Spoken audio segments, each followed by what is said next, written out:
Ngayon, dumako na tayo. Ito rin pinag-aawayan. Romualdez, I will not be the fall guy. Na po. Alam mo, dahil sa'yo, Martin, nauubos na yung mga kaibigan ko, Uncle Martin, ha? Uncle Martin. Nauubos yung mga kaibigan ko, Uncle Martin. Aray ko. Hindi kasi po, eto ha. Kasi po, ako po, ayoko po kasi bumitaw na logic na maniniwala na kagad ako si Martin ay may kasalanan.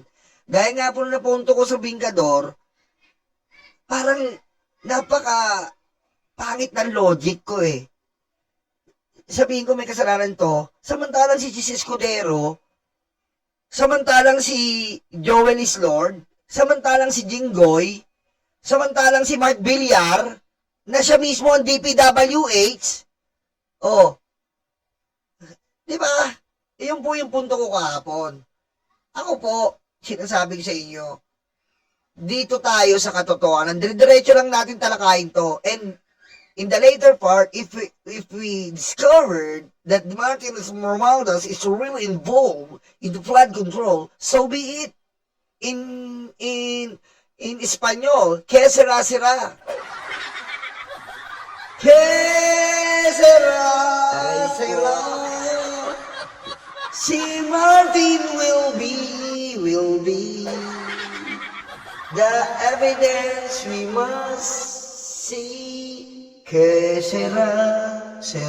Aray ko. Diba? Kasi po, kung i-imagine nyo, si Martin nakipag-coordinate sa ICI. Si Martin nagkaroon ng delikadesang bumaba dahil nagkakagulo na. Bumaba siya. Hindi siya kapito ko tulad ni Sarah. Bilyon nang pinakita, ang kapal na mukha mo, nandiyan ka pa rin. Nagbabratinela ka pa, nagpapa-impacta ka pa. Bakit hindi ako pinayagan? Ang ina mo? Aray ko. Sorry Sorry, napamura ako Tang ina. Bakit hindi mo ako pinayagan? Pusa. Tapos ito pa sabi, sa susunod pag nagpaalam ako, immediately Aray ko. Nagmamadali pa. Kailangan na para hindi ako nadidelay sa aking flight. Kinanginan to. Aray ko. Diba? Imagine nyo, may ganun tayong vice-presidente, tapos ito tayo, maghahatol tayo dito kay Martin Romualdez na nakipag-coordinate. Si Pulong, nakipag-coordinate ba sa ICI? Oh. Aray ko. Diba? Alam mo yung logic po ang inaano natin dito. Oh, eto pa. Oh. Emotional Bernardo, pins down mentor, Bunoan Cabral. Ayan po yung sinasabi ni Martin na executive. Kasi executive po ang DPWH. Diba? Kasi kahit sabihin ni Martin na executive, hindi na maabot kay BBM yun eh. Dahil si BBM, ang ano niya lang is yung pinakapirma. Yung implementation po tayo dito. Implementation po.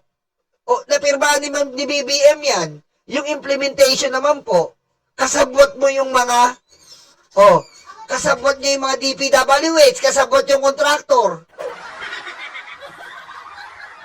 Matino yung nasa taas, pero yung executive branch na DPWH, si Bunoan, si Bernardo, magkakasabwat na pwede nilang wag lagyan dahil yung kontraktong nanalo sa bidding ay kasabwat. Papalapasin lang ng kontraktor, okay sir, done na, pero wala silang nilagay.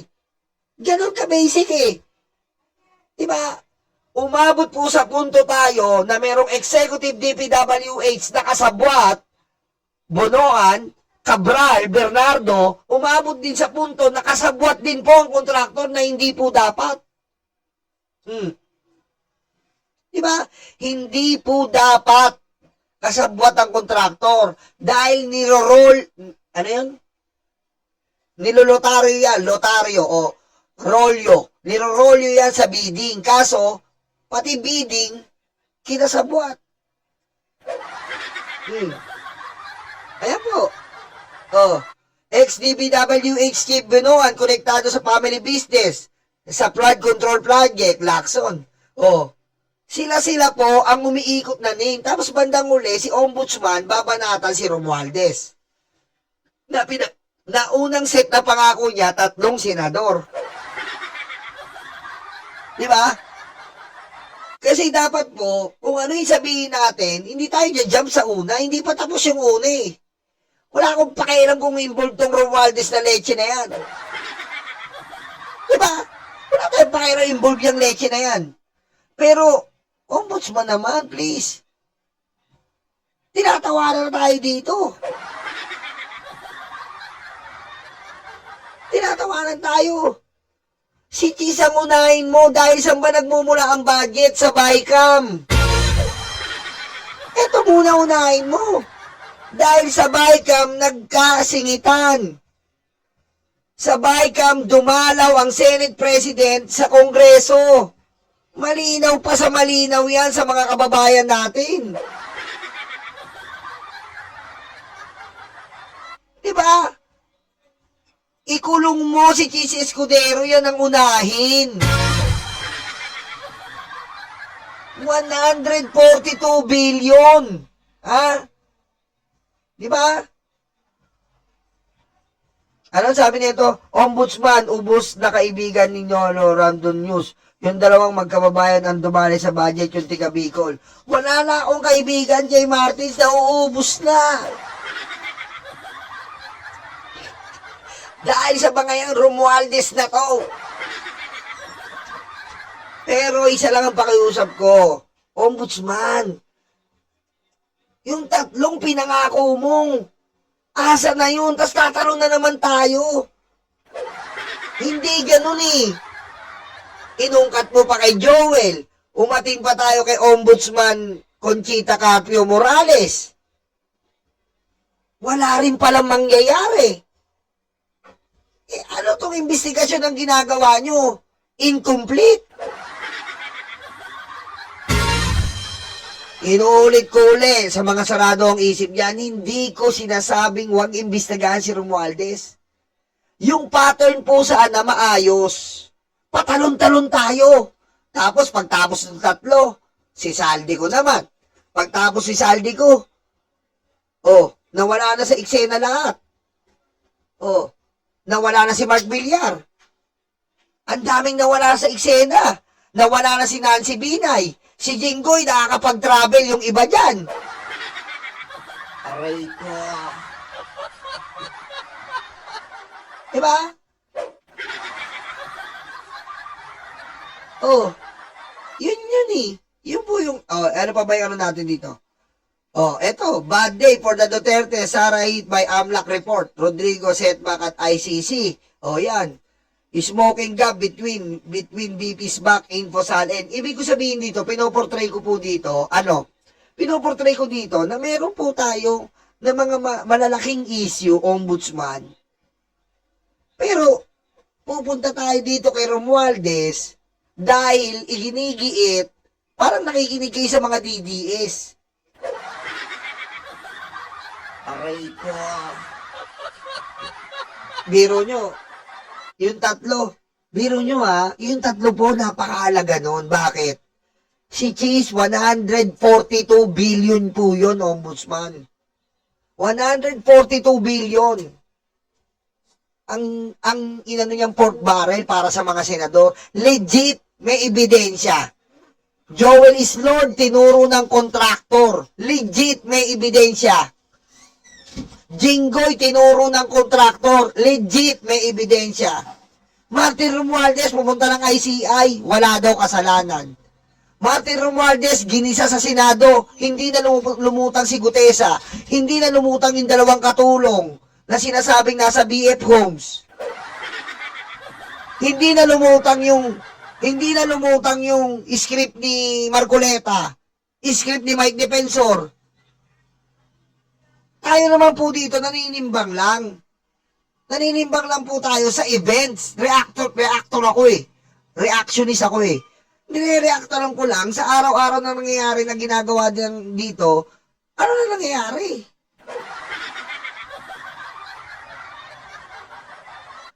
Yun lang po, Ombudsman. Kung ano, papayag pa nga ako eh. Sabay mo. 4 sila, sama mo si Romualdez. Kung talaga mapatunayan mo. Sige. Yun po, papayag ako. 4 na sila, sama mo lang yung 3. Para lahat. Kasi kami dito, para inaano namin yung bansa natin, hindi na ganyan eh. 4 na sila, sabay-sabay. Hindi siya lang. Ano yun? Hindi siya lang. Ibig sabihin, kinulang kayo ng pagre-research ng ebidensya sa 3. Kaya hindi na natuloy makulong. Tama ba ako doon? 4 sila dapat. Tama? Diba? 4. Kasi nung 3 pa yung ano eh. Yung 3 nung December pa eh. Pasko. Pasko ng pagkabuhay. Tag-init. Ano yan? Tag-ulan? Aray ko. Diba? Oh. 18 Marites, nasa na? Nagtatago na rin. Sa logic lang po kami. Hindi po kami nag-aano sa mga sinasabi nila na alam nyo, wala kang problema dyan kung may maleta si Romualdez eh. Pero wag yung iwan yung 3. Wag yung iwan yung 3. Yun ang pinakawalang niya eh. Yung 3 po, pinakawalang niya. Tinuro ng kontraktor yun sa Senate hearing. Tinuro po yun, legit. Mayroong alive witness. Doon na lang po tayo. May alive witness po na tinuturo yung 3. Si Romualdez, sino alive witness? Si Gutesa, nasan? Nasan yung alive witness ni Romualdez? Yung 2 katulong, nasan na? Ah. Yun lang po. Maraming salamat mga kaibigan. Aray ko.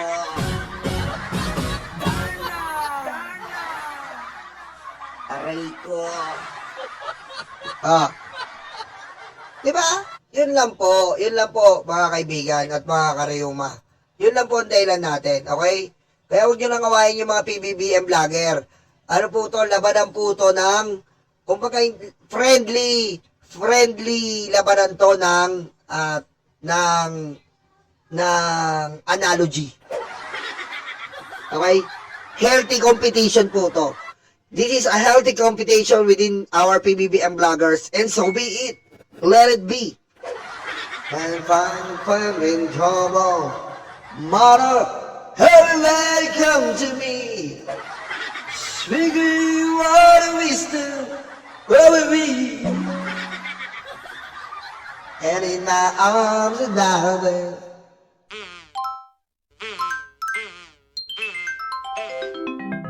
Kakulango.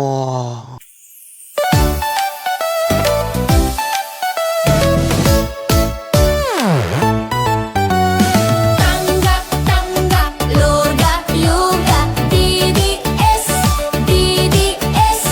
Dating yung ay karton, dating yung ay karton. Duterte, Duterte. Tanggap, tanggap, loga, yoga, DDS, DDS.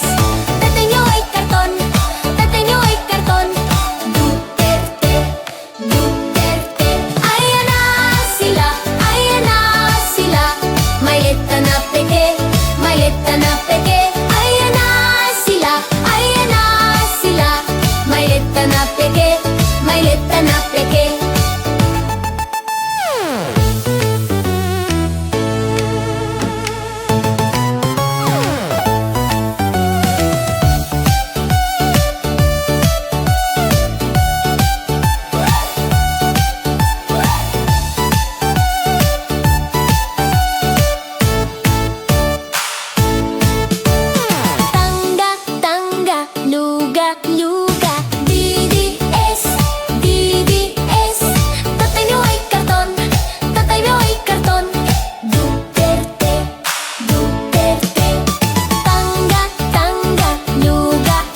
de